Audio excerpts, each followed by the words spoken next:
Okay guys, tuturuan ko kayo kung paano create ng multiple accounts sa Mobile Legends na hindi mo na kailangan pang i-uninstall ang iyong application sa Mobile Legends. So, simple lang yung gagawin dyan. Yung kailangan nyo lang gawin ay sundan ng video na to. Napakadali lang. So, ito yung current account na kakagawa ko lang kanina. Bago din siya. So, gaya na nakikita nyo, level 8 na to. Unang gagawin nyo, pupunta lang kayo sa Files or File Manager.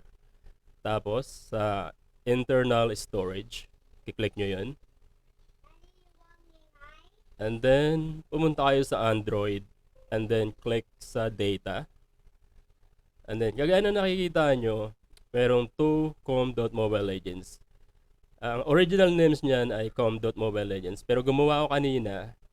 So, gagawin nyo lang, pupunta kayo sa baba, pipindutin nyo yung More. And then, rename nyo siya. Okay? So, again guys, pagpunta nyo sa baba, pipindutin nyo yung More. And then, pipindutin nyo yung Rename. Okay? Ulitin natin. Ayan. So, yan yung original name niyan na com.mobilelegends.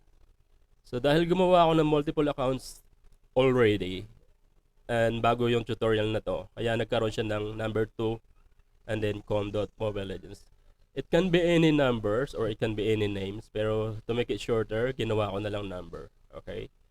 So, ito pangatlong accounts ko nang gagawin to ngayon.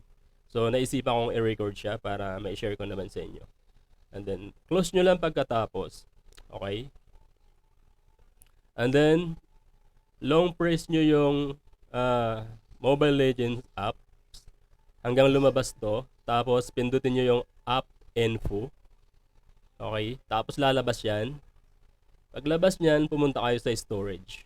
Okay? Ayan. Click nyo yung storage. Tapos, clear data. I-clear nyo yung data para ma-forget niya yung current account nyo ngayon. Okay?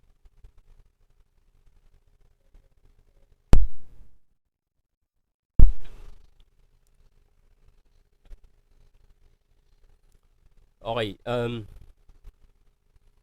Tuloy tayo. Sorry. Then, pagkatapos nun, pumunta kayo sa settings. And then, go to apps. Ayan. Pagka-click nyo sa apps, click uli sa apps. Another apps. Okay. Yan, may circle. Tapos, bumaba kayo, scroll down. Hanapin nyo yung how do you call it? Google Play Services. Okay. Tapos, pumunta kayo sa storage. Dito, i-clear nyo rin. Pero dito, i-click nyo muna sa Manage Space.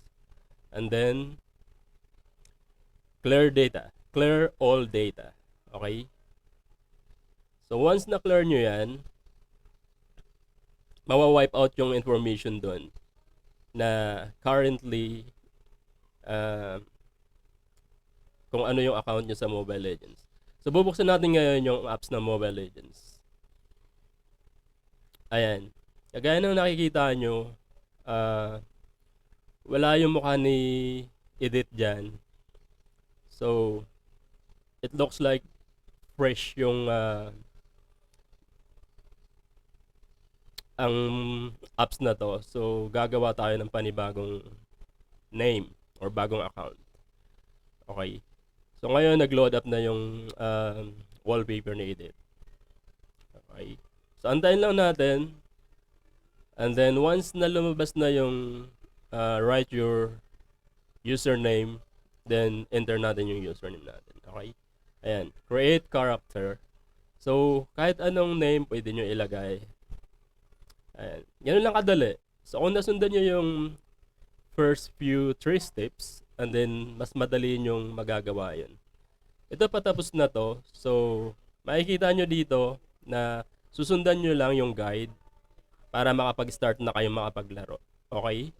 So, dito, itutuloy ko siya hanggang mag-level 2 yung character natin.